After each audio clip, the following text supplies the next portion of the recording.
السلام علیکم دوستو دنیا کی تاریخ میں منگولوں سے زیادہ صفاق قوم نہیں گزری۔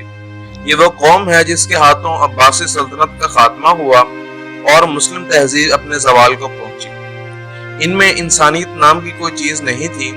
یہ لوگ جانوروں سے بھی بدتر انسانی خون کے پیاسے اور کسی مذہب معاشرے کے قانون اور اقتدار سے اجنبی تھے۔ چنگیز خان کہا کرتا تھا کہ مجھے سب سے زیادہ مسرت دشمنوں کو فتح کر کے، ان کا تعاقب کر کے، ان کے گھر والوں کی آنکھوں میں آنسو دیکھ کر، ان کے گھوڑوں کی پشت پر سوار ہو کر اور ان کی بیٹیوں اور بیویوں کو اپنے تصرف میں لا کر ملتی ہے۔ منگولوں نے بغداد جیسے شاندار شہر کو، جس میں عالی شان محلات اور وسیع و غریض باغات تھے، جلا کر راکھ کر ڈالا۔ انہوں نے سمرقند میں 10 لاکھ افراد کو قتل کیا، جبکہ خوارزم شہر میں 12 لاکھ افراد کو تباہ و برباد کر دیا۔ بامیان شہر کو انہوں نے صفا ہستی سے اس لیے مٹا ڈالا کہ وہاں ایک منگول شہزادہ اپنی جان سے ہاتھ دھو بیٹھا تھا۔ اس جرم کے پاداش میں منگولوں نے شہر کی اینٹ سے اینٹ بجا دی۔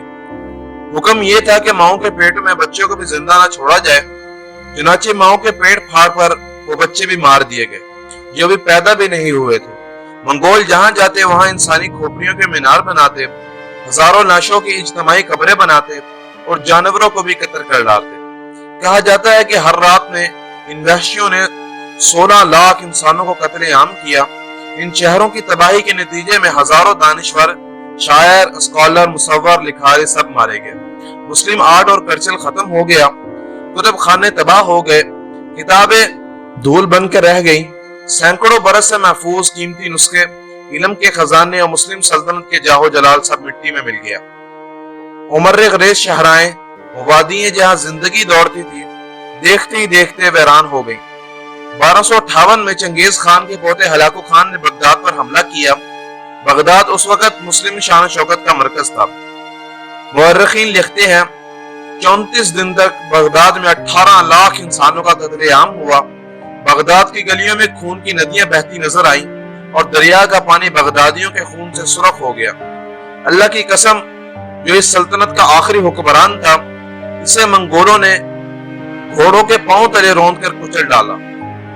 مورخین کہتے ہیں کہ بغداد کی تباہی فقط ایک شہر کی تباہی نہیں تھی، بلکہ اس سانحے کے دور سیاسی نفسیاتی اثرات مرتب ہوئے۔ خلیفہ کو مسلمت امہ کا روحانی سربراہ سمجھا جاتا تھا اور بدترین دور میں بھی خلیفہ کے اتحاد کو عالمی طور پر جانا جاتا تھا۔ بغداد اس وقت خلافت کا مرکز تھا۔ خلافت بھی ختم ہوئی، مرکز بھی تباہ ہوا اور خلیفہ کو ذلت و آمیز شکست ہوئی۔ بغداد اس دور میں علم و ادب کا گہوارہ تھا۔ بغداد کی شکست و تباہی کی سب کچھ ختم ہو گیا۔ کتابوں کے عظیم خزانے، آرٹ کے نادر نمونے، فلسفے اور سائنس کا وہ علم جو کئی سو برسوں کی محنت کے بعد کشید کر کے بغداد کے درسگاہوں میں پڑھایا جاتا تھا، سب دنیا سے مٹ گیا۔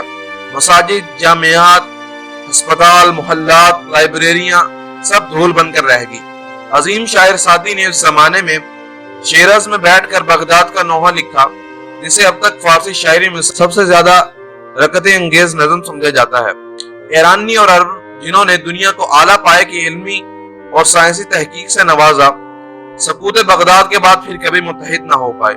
عربی جو صدیوں تک ایران میں مذہب، سائنس اور فلسفے کی زبان رہی تھی، اور تمام حکماء اور سائنسدان اسی زبان میں تحقیق کرتے تھے، سقوط بغداد کے بعد اس زبان کا اشتراک بھی تقریباً ختم ہو گیا، اور دوسری طرف سائنس اور فلسفے پر عربوں کی بالادستی بھی ختم ہو گئی۔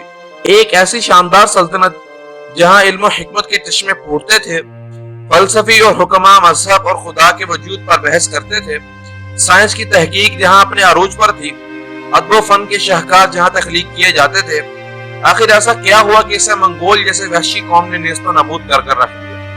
اس کا جواب ہم کسی اور ویڈیو میں دیں گے۔ وہی تاتاری جنہوں نے عباسی خلافت کو ختم کیا، اس کو تباہ و برباد کیا، ان کی سلطنت زیادہ دیر نہ چل سکی اور وہ صفا ہستی سے ایسے مٹے کہ دوبارہ کوئی نام لیوا بھی نہ ہوا۔ اس کے برعکس مسلمانوں کے کیس میں ایک معجزہ ہوا۔ بغداد جیسی عظیم تہذیب کی تباہی کے بعد کوئی سوچ بھی نہیں سکتا تھا کہ مسلمان کبھی دوبارہ عروج حاصل کر پائیں گے، مگر فقط 200-250 سال کے عرصے میں سلطنت عثمانیہ کا عروج ہوا، جو یورپ سے لے کر افریقہ کے طول و عرض تک پھیلی۔ بر صغیر میں مغلوں کی سلطنت بھی ایک علیحدہ مثال ہے۔